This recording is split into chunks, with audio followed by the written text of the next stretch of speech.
America, land of the free and home of whoever can cross the border fast enough. America is the most influential country on the planet, no doubt. No matter where you are or where you're from, there's no doubt you've heard of America. Hell, you maybe even use something made by an American. I even seen a nigga chasing a lion through the jungle once in some Yeezys. And when I asked him where he got them from, he said some guy named Adolf West dropped them off. Needless to say, America is a very famous country. But even with all this popularity, a lot of people still don't know the real America, which is why me, Professor Jojo, is here to teach you all you need to know about the great old America. And we cannot talk about America without first talking about the food. It's fast, it's cheap, and it always leaves you wanting more. Kinda like crack, ain't it? Americans and fast food go together like a fat girl and crop tops. And like a fat girl with crop tops, they keep trying it even though it's not meant to be. If you're like me and you were not born in America, you'll be surprised by the amount of greasy foods these niggas eat every single day. I'm surprised half of them not shitting chicken grease. And you got fat girls trying to make you feel guilty for not wanting to date them. Why don't you like me? I'm still beautiful. Well, the ocean's that way. While we're on the topic, can you fat girls stop wearing regular people clothes?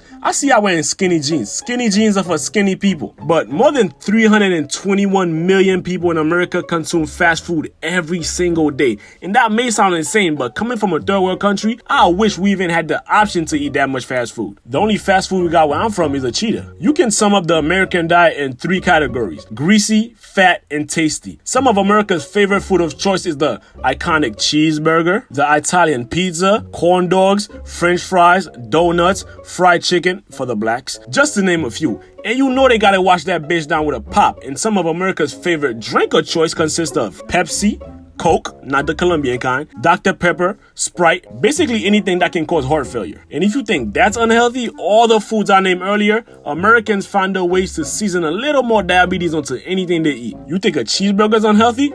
Rookie, try cheeseburger with donut buns. Think pizza's bad? Try a large pie with cheesy crust. Corn dog with flaming hot Cheetos. French fries with ice cream. Donuts with, well, just donuts, fried chicken on black people. The list just gets more and more dangerous. And if we're gonna talk about fast food, we need to talk about where fast food is consumed the most. You think McDonald's? Dumbass. Wendy's?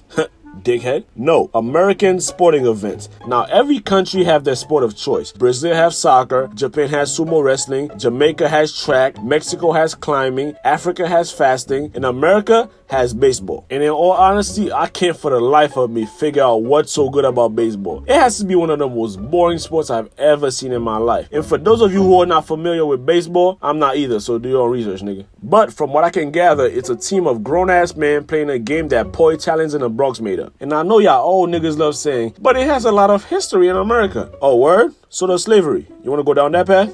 Okay. Exactly. But let me get back on topic. Another sport enjoyed by Americans is football. And no, not that buck-toothed British football. I'm talking about American football. And if you're not familiar with what that is, it's where a bunch of grown men, usually off some kind of steroid, get on a field and bump into each other for 90 minutes straight. But I can't lie, it is entertaining seeing just how many concussions the nigga could take before forgetting how to wipe his own ass. Another sport enjoyed by Americans is basketball. Now, while doing research for this video, it turns out basketball is also a favorite of Mexico. Now, I'm no hater, but I'm about to hate real quick. The average height of a Mexican man is 5'7" tall. The average height of a basketball rim is 10 feet tall. Now, unless these niggas is using jetpacks or have a special breed of tall Mexicans that we don't know about, I'm gonna go ahead and assume they lowered the rim to like 6 foot so these niggas could dunk. But back to the topic. Basketball is enjoyed by Americans as a pastime sport. It's extremely popular amongst the unemployed class, the Negroids. If you go to any ghetto or hood in America, you can find at least one park where kids are playing basketball. And basketball is actually one of the more entertaining sports because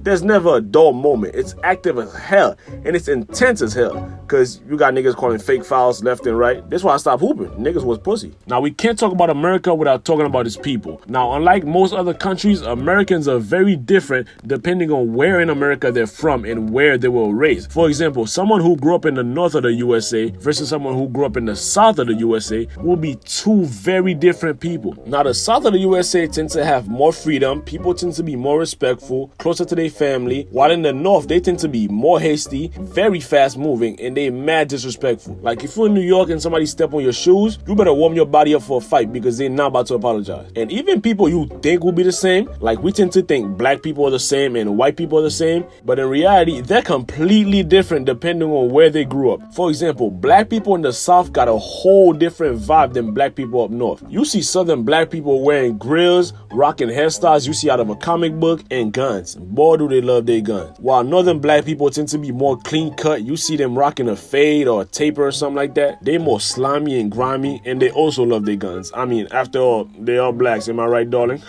And white people from the South are more hardworking, respectful, family-oriented, with a hint of racism, I ain't gonna lie. While white people up north, y'all some straight bitches. I'm gonna be real. All the real white niggas stay down south. I said what I said. Needless to say, America has some crazy diversity when it comes to the type of people that live here. But we still manage to coexist, somewhat coexist, get along. Alright, we don't like each other, but we still here. Now, the main thing that make Americans not get along is politics. Now, understanding American politics is one of the simplest things in the world. Even Americans could do it. Well, some Americans can do it. Now you have two sides, the left and the right, and people on both sides think they came up with their political beliefs out of some supernatural awakening. But most people on both sides are too stupid to realize the only reason they believe in what they believe is because of the information they are being fed. For example, if you were born and raised in the deep south, it's most likely you're gonna be a right-leaning, truck-driving, beer drinking, meth-buying, gunslinging Joe Bob. And if you were born and raised in, let's say, California, 9 out of 9, you're gonna be left-leaning, hippie, kumbaya, save the earth kind of motherfucker. And in both cases, neither is wrong or right. You just have different cultures, and none of you understand the other's culture. Now, both sides fundamentally hate the shit out of each other. The right side called the left side sensitive, snowflakes,